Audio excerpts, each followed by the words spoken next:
parle de la situation en Biélorussie avec notre invité Tornike Gordadze, chercheur associé aux séries de Sciences Po et ancien ministre géorgien de l'intégration européenne. Bonjour, merci beaucoup d'avoir accepté notre invitation.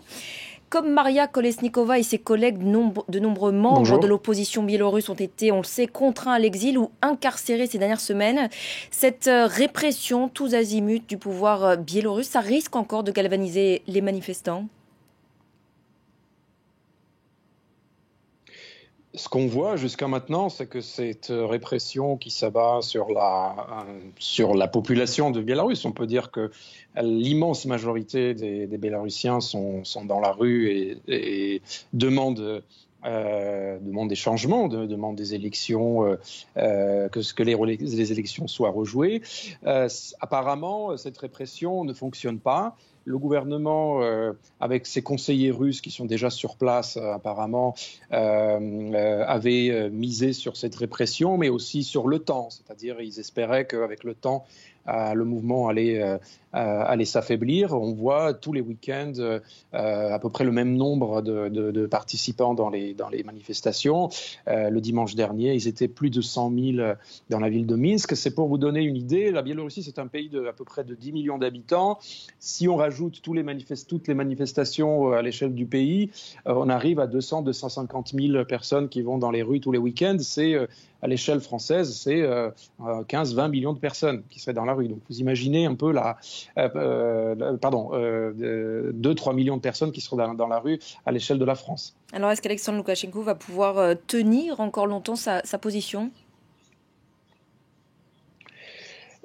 L'unique force qui soutient Loukachenko, en dehors de ses forces de sécurité, c'est la Russie. Et la Russie soutient depuis des années maintenant, dans tous les pays où s'affrontent les mouvements pour la démocratie et les dictateurs, la Russie soutient les dictateurs.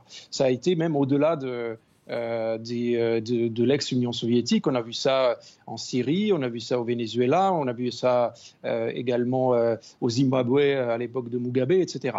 Donc la Russie soutient les dirigeants autoritaires aussi parce que le régime actuel a peur d'une répétition d'un mouvement populaire chez lui, mais aussi en parallèle, la Russie construit avec les autocraties à travers le monde un système d'alliances géopolitique parallèle. Alors, est-ce que Loukachenko va tenir ? Les Russes le soutiennent pour l'instant. Je ne suis pas sûr qu'ils le soutiennent ad vitam aeternam, parce que Loukachenko, dans le passé, avait pas mal agacé Vladimir Poutine parce qu'il voulait jouer le rôle d'un champion de la souveraineté de la Biélorussie, et Vladimir Poutine n'était pas très content de lui auparavant. On a vu qu'il a abandonné progressivement tout le reste de sa souveraineté. Il est en train d'essayer de séduire complètement Vladimir Poutine en disant que les Occidentaux sont derrière ces manifestations. Il a parlé des troupes de l'OTAN qui allaient envahir la Biélorussie. Il a intercepté soi-disant une conversation téléphonique qui dit une conversation téléphonique entre l'Allemagne et la Pologne où les Allemands auraient avoué qu'ils avaient empoisonné Navalny. Donc il fait tout ça pour maintenant prouver sa fidélité à Vladimir Poutine. Mais je pense que dans l'intérêt de Vladimir Poutine, ça serait de le garder pour l'instant le plus faible possible et ensuite éventuellement de le changer et de mettre quelqu'un qui serait un petit peu moins détesté par la population mais qui serait encore plus faible et plus malléable, auprès de qui la Russie obtiendrait encore plus de concessions, notamment l'ouverture d'une base militaire permanente sur le territoire de la Biélorussie, etc.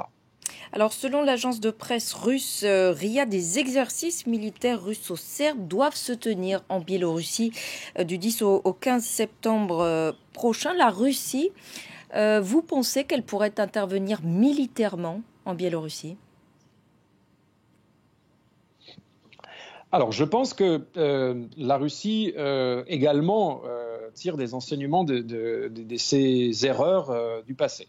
C'est-à-dire, aujourd'hui, le peuple biélorusse et tous ces gens qui manifestent ne détestent pas la Russie, pas encore. On a vu qu'en Ukraine, où la population n'était pas, en tout cas la majorité de la population n'était pas hostile à la Russie jusqu'aux événements de Maïdan et jusqu'à l'intervention de la Russie, l'intervention militaire, l'occupation et l'annexion de la Crimée et ensuite l'intervention à l'est de l'Ukraine, on a vu maintenant que l'image en Ukraine est complètement différente. C'est-à-dire 80% des Ukrainiens considèrent que la Russie est l'ennemi de l'indépendance ukrainienne. Ce n'est pas encore le cas en Biélorussie. Donc la Russie, si la Russie est raisonnable, ne va pas répéter l'erreur de l'Ukraine, ne va pas intervenir militairement sur le territoire de la Biélorussie.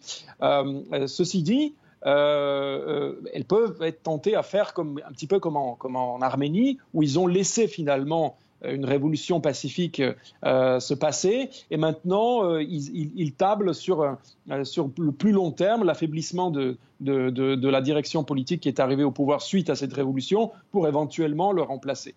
Donc je pense que la Russie ne va pas faire comme ce qu'ils ont fait en Ukraine, ils ne vont pas faire non plus ce qu'ils ont fait à l'époque soviétique au moment de printemps de Prague.